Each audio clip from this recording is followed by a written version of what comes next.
Hello everyone. तो जैसा कि हम जीएस पेपर 3 स्टार्ट किए हैं, तो आज हमारा नेक्स्ट डे है क्वेश्चन का।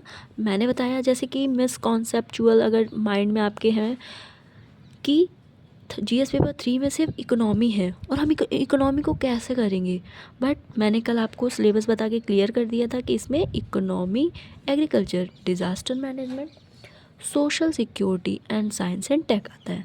तो क्वेश्चन मतलब क्वेश्चंस में डाइवर्सिटी होती है, किसी एक सब्जेक्ट पे बेस्ड आपके क्वेश्चंस नहीं होते हैं। तो आपके हर पार्ट जो है वो कॉन्सेप्ट जो है वो क्लियर होना चाहिए। और इसका सबसे बड़ा पार्ट आपको पता है क्या हो जाता है, इसमें एक सबसे जो बड़ा पार्ट हो जाता है वो गवर्नमेंट की स्कीम्स, है ना। जो भी वो स्कीम्स कर रहे हैं एग्रीकल्चर के लिए, डिज़ास्टर के लिए, सोलर पैनल, मतलब जितने भी इन्वेंशन हैं या कुछ भी नया किया जा रहा है गवर्नमेंट के थ्रू, वो जनरली इसका पार्ट बन जाता है। तो आपको करंट बेस्ड बहुत ज़्यादा फोकस्ड होना चाहिए। आज के क्वेश्चंस के लिए मैं बोलूँगी कि अवेयर होके पढ़ेंगे, और हाँ, पेन और कॉपी लेके तो ज़रूर बैठेंगे। क्योंकि जनरली जो क्वेश्चंस है ना, वो गवर्नमेंट की स्कीम्स से रिलेटेड बहुत ज़्यादा है कि मतलब ये चीज़ क्या है और गवर्नमेंट ने इसके लिए कौन सी स्कीम लाई या कौन से ऑप्शंस या फिर क्या जो है वो सॉल्यूशन दिया। तो गवर्नमेंट स्कीम्स इसमें बहुत सारी हैं, तो अगर आप वो नोट करेंगे, क्योंकि आप सिर्फ गवर्नमेंट स्कीम्स पढ़ेंगे लेकिन उसको इस ऐसे पार्ट में डिवाइड करना कि कौन सा कौशल में आएगा, कौन सा एमएसएमई में आएगा, सेवा क्षेत्र में आएगा, इसमें आपका टाइम लॉस होगा। लेकिन जब आपको सिलेक्शन से मतलब है, आपको उस सब्जेक्ट में प्रोफेसर नहीं बनना है, तो अगर आपको जब खाना पका पकाया मिल रहा है तो आप सिर्फ नोट कर लीजिए और उसको रिवीजन करते रहिए ताकि आपके मेंस आंसर राइटिंग में हेल्पफुल हो। तो अब हम आते हैं क्वेश्चन पे। तो हमारा फर्स्ट क्वेश्चन है, आपने डेमोग्राफिक डिविडेंड्स के बारे में तो सुना ही होगा, पढ़ा नहीं होगा लेकिन सुना तो अच्छे से होगा, आपको चीज़ें आती भी होंगी। जनसंख्या लाभांश क्या होता है? तो सबसे पहले क्वेश्चन, भारत जनसंख्या लाभांश की अवस्था से गुजर रहा है। आपको भी पता है वर्ल्ड में सबसे ज़्यादा जो यूथ जनरेशन है वो इंडिया की है। पॉपुलेशन में हम चाइना को भी पीछे छोड़ चुके हैं, बट अभी भी जो है वो यूथ पॉपुलेशन हमारे यहाँ ज़्यादा है। यूथ पॉपुलेशन से मतलब होता है वो कामकाजी है, मतलब वो कार्य क्षमता में निपुण है, वो काम करने के लायक है। ठीक है। इस परिप्रेक्ष्य में देश में बेरोजगारी की समस्या से समोपयुक्त तरीके से निपटने के लिए सरकार द्वारा अपनाए गए उपायों की विवेचना कीजिए। कहना चाह रहा है कि जो देश में बेरोजगारी की समस्या है उसे ऑल तरीके से, ऐसा ना हो कि सिर्फ शिक्षा में गवर्नमेंट ने क्या किया या सिर्फ सेवा क्षेत्र में गवर्नमेंट ने क्या किया, वो ये नहीं, या फिर सिर्फ एग्रीकल्चर में क्या किया। उसने बोला कि हर तरीके से निपटने के लिए सरकार के उठाए गए कदम उपायों को बताना है। तो स्टार्ट करते हैं इंट्रोडक्शन से। मैं आपको बता दूं, इसमें मैंने बहुत सारी स्कीम्स को है जो इंग्लिश में कर दिया, क्योंकि ये मेरा तो मेंस आंसर राइटिंग टाइम चल नहीं रहा है, मैं आपको मॉडल या फॉर्मेट बता रही हूँ। तो आपको ये ध्यान रखना है कि आपको मेंस एग्ज़ाम हॉल में अगर आप हिंदी मीडियम के बच्चे हैं तो इंग्लिश के वर्ड्स बिल्कुल यूज़ नहीं करनी है, पेन एक ही यूज़ करनी है, ब्लू और हाइलाइटर वगैरह ऐसा कुछ यूज़ नहीं करना है। अगर आपको कुछ इंपॉर्टेंट पॉइंट लगता है तो उसको अंडरलाइन कर देना है। ठीक है, स्टार्ट करते हैं। भारत वर्तमान में जनसंख्या लाभांश अवस्था में है, जहां कार्यशील आयु वर्ग 15 से 64 वर्ष का अनुपात अधिक है। यदि पर्याप्त रोजगार सृजन नहीं हुआ तो यही लाभांश जनसंख्या बोझ में परिवर्तित हो सकता है। कोई भी चीज़ लाभांश कब होता है? जब वो हमारे काम आए। उसी प्रकार से जनसंख्या कितनी भी बढ़े, लेकिन अगर स्किल नहीं है, जिस क्षेत्र की जिस पोटेंशियल की आवश्यकता है अगर वही नहीं हो तो उस जनसंख्या का कोई मतलब नहीं है, तो वो कहीं ना कहीं बोझ बन जाती है। आपके पास ही कोई चीज़ है लेकिन अगर वो काम की नहीं है तो बोझ है ना, भले वो आपके पास है, समथिंग ऐसा ही। सरकार द्वारा अपनाए गए प्रमुख उपाय, अब देखिए मैंने कैसे पार्ट में डिवाइड कर दिया। स्टार्ट करते हैं। कौशल विकास एवं मानव पूंजी का निर्माण। किस तरीके से कौशल विकास कर उसे मानव पूंजी में, ह्यूमन कैपिटल में चेंज करते हैं। स्कीम्स मैंने बताई हैं डायरेक्ट। प्रधानमंत्री कौशल विकास योजना, स्किल इंडिया मिशन व नेशनल, ठीक है, अप्रेंटिसशिप प्रमोशन स्कीम, सॉरी ये पॉइंट नहीं है, ये पूरा एक में है। स्किल इंडिया मिशन व नेशनल अप्रेंटिसशिप प्रमोशन स्कीम, नई शिक्षा नीति 2020। सेकेंड, विनिर्माण एवं औद्योगिक विस्तार, मेक इन इंडिया, उत्पादन लिंक्ड प्रोत्साहन, श्रम गहन क्षेत्रों पर औद्योगिक कॉरिडोर। फिर हमारा एमएसएमई व उद्यमिता संवर्धन, मुद्रा योजना, सूक्ष्म ऋण, startup India, stand up India, ease of doing business. सेवा क्षेत्र में digital India, IT, e commerce, gig economy and tourism.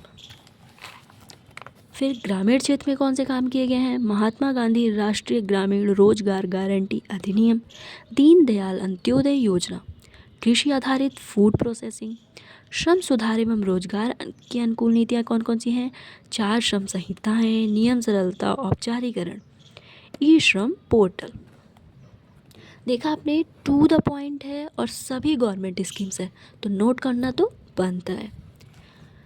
फिर हम आ जाते हैं कंक्लूजन पे। रोजगारों से दिशा में प्रगति हुई है, किंतु कौशल मांग, असंगति, नौकरियों की गुणवत्ता, महिला श्रम भागीदारी, क्षेत्रीय असमानताएं चुनौतियां बनी हुई हैं। अतः प्रभावी क्रियान्वयन, रोजगार की गुणवत्ता, समावेशिता पर निरंतर ध्यान आवश्यक है। अब देख लेते हैं नेक्स्ट क्वेश्चन। अब देखिए, ये भी टोटली जो है वो गवर्नमेंट स्कीम से रिलेटेड ही आएंगी, तो इसमें भी आपको नोट करना पड़ेगा। ग्रामीण उत्थान के लिए तकनीकी आधारित समाधान को बढ़ावा देने हेतु भारत सरकार के प्रमुख प्रयास क्या हैं? तो इंट्रो से स्टार्ट करते, ये पूछना क्या चाह रहा है, ग्रामीण उत्थान के लिए जो टेक्नोलॉजी है वो किस तरीके से समाधान बन रही है और भारत सरकार के प्रयास क्या हैं। ग्रामीण उत्थान में तकनीकी नवाचार एक केंद्रीय भूमिका निभा सकते हैं। भारत में ग्रामीण अर्थव्यवस्था का बड़ा हिस्सा कृषि, हस्तशिल्प, कृषि उत्पादक उद्योग और सेवा क्षेत्रों पर आधारित है। तकनीक आधारित समाधान उत्पादन, विपणन, वित्तीय समावेशन और सामाजिक सेवाओं में सुधार कर ग्रामीण क्षेत्र जीवन स्तर को बेहतर बना सकते हैं। अगर हमने अपने ग्रामीण क्षेत्र में तकनीकी दे दी तो स्थिति जो है वह बेहतर हो सकती है। अभी आप गांव में जाके देखिए, आपको इन्वर्टर मिलेगा, आपको सोलर पैनल मिलेगा, आपको स्प्रिंकलर एक खेतों में होता है। आप जब अपने क्षेत्र में जाएंगे, जैसे मैं जबलपुर साइड जाती हूँ तो दिखता है स्प्रिंकलर, वहाँ से पानी ऐसे वो पूरे खेत में पानी जा रहा होता है। तो ये सब कुछ कितना अच्छा है अगर हम टेक्नोलॉजी अपने ग्रामीण क्षेत्रों में कृषि में दे दें तो। भारत सरकार के कौन कौन से प्रयास हैं? डिजिटल कृषि व स्मार्ट फार्मिंग। अब देखिए, इसमें भी स्कीम्स हैं, मैंने नोट कर दी हैं, आप भी नोट कर लीजिए। आज नोट कर लेंगे, कल आपको सिर्फ रिवीजन करना होगा। ई नाम किसान ऑनलाइन मंडी, कृषि मोबाइल एप्लीकेशन, कृषि सूचना पोर्टल जैसे जैविक भारत, किसान सुविधा, मौसम और बाज़ार के बारे में बताता है। स्मार्ट फार्मिंग जैसे ड्रोन, सेंसर वगैरह। ग्रामीण वित्तीय समावेशन और डिजिटलीकरण, प्रधानमंत्री जनधन योजना, ग्रामीण बैंक को खाते से जोड़ना, ग्रामीण बैंक में खाता बनाना, डेबिट कार्ड, यूपीआई और भीम जैसे ऐप, माइक्रो फाइनेंस, डिजिटल ऋण। फिर है ग्रामीण उद्यमिता और स्टार्टअप संवर्धन, startup India, digital India, e heart, rural B2, business to commerce. शिक्षा और कौशल विकास में डिजिटल पहल, स्वयं, ई पाठशाला, ग्रामीण छात्र ऑनलाइन शिक्षा देने हेतु। स्किल इंडिया मिशन, ये ऑनलाइन शिक्षा कोरोना के टाइम पे जैसे शहरों में अवेलेबल थी, लेकिन इसी ऑनलाइन ने ग्रामीण क्षेत्रों को भी कनेक्ट करके रखा, तो फ़ायदेमंद तो था। दीक्षा पोर्टल, शिक्षक छात्र डिजिटल पाठ्यक्रम। स्वास्थ्य और सामाजिक सेवाओं में तकनीकी, ई संजीवनी टेली मेडिसिन सेवा, digital health ID, Aarogya Setu app, mobile health, smart ग्रामीण अवसंरचना और ऊर्जा समाधान, सौर पैनल, स्मार्ट ग्रिड, जल प्रबंधन। अब आप सोच रहे होंगे मैम ने कंक्लूज़न क्यों नहीं बताया, तो वही सेम शब्द कि हाँ सरकार ने ऐसी नीतियाँ बना दी हैं लेकिन उनका अच्छे से पालन किया जाए और उनको अच्छे से ध्यान दिया जाए और जो थोड़ा बहुत वे फॉरवर्ड है कि उन नियमों को अच्छे से पालन किया जाए, ग्राउंड लेवल तक पहुँचाया जा सके। तो यही आपका कंक्लूज़न हो जाएगा। फिर हम देखते हैं नेक्स्ट क्वेश्चन। डिजिटल अरेस्ट क्या है? विगत 3 वर्षों में भारत में डिजिटल अरेस्ट की समस्या से सर्वाधिक प्रभावित राज्य कौन से हैं? इस दिशा में भारत सरकार द्वारा उठाए गए प्रभावी उपायों का उल्लेख कीजिए। आपने एक चीज़ नोटिस की, करंट अफेयर्स कितना इम्पॉर्टेंट हो जाता है। ना सिर्फ प्री में, मेंस में भी अभी तक हमने देखे 3 क्वेश्चन देखे और ये कहीं ना कहीं करंट बेस्ड ही हैं। मतलब गवर्नमेंट जो भी काम कर रही है, क्या आप कनेक्टेड हैं, क्या आपके पास इंफॉर्मेशन है, तो ऐसा।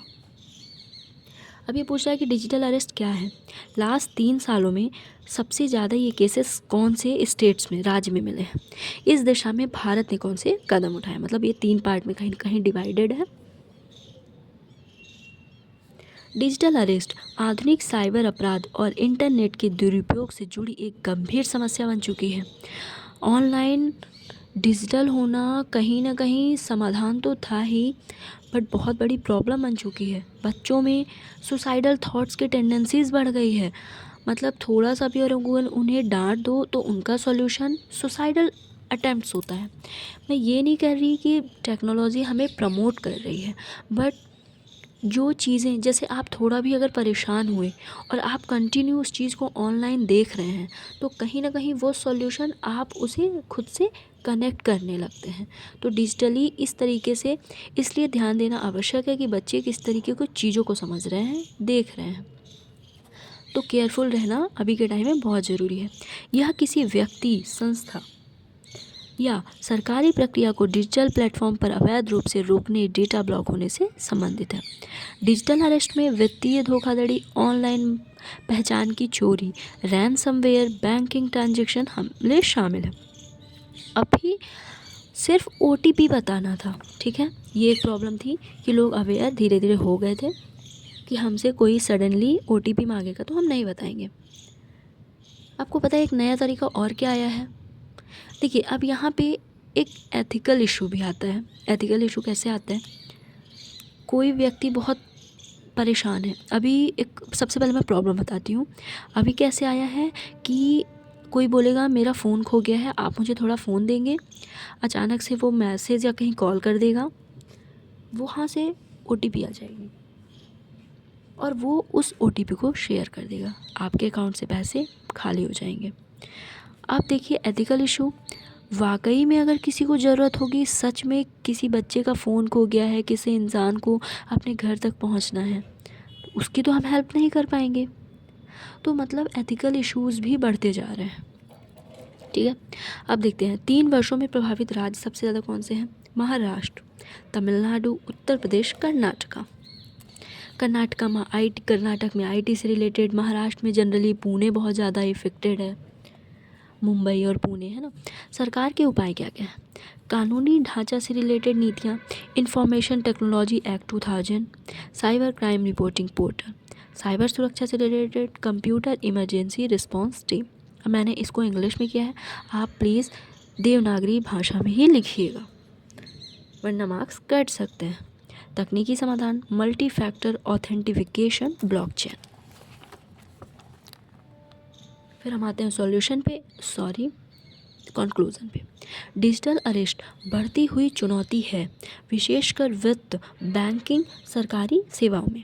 हालांकि ग्रामीण क्षेत्रों में डिजिटल साक्षरता बढ़ाने, निजी सरकारी संस्थाओं के सहयोग से प्रभावी निगरानी आवश्यक है। देखिए मेरा जो निष्कर्ष है, कंक्लूज़न है, उसका फोकस ग्रामीण क्षेत्र क्यों है? क्योंकि फ़ोन अभी सभी के पास अवेलेबल है, बट शहरों में लोग थोड़ा पढ़े लिखे हैं, तो वो कहीं ना कहीं, अगर मैं ये कहती हूँ कि वो 50% अवेयर है, बट गांव वाले सिर्फ फ़ोन यूज़ कर रहे हैं, वो अवेयरनेस अभी भी नहीं आई है। आई होप कि आई है। बच्चे अभी अवेयर हो रहे हैं, अपने माँ बाप को बता रहे हैं, बट फिर भी डिफरेंस काफ़ी है। तो एक वे फॉरवर्ड में है कि ग्रामीण क्षेत्रों में इसका ध्यान देना बहुत आवश्यक बन चुका है। आई होप कि आपने नोट कर लिया होगा। Okay for today, thank you so much.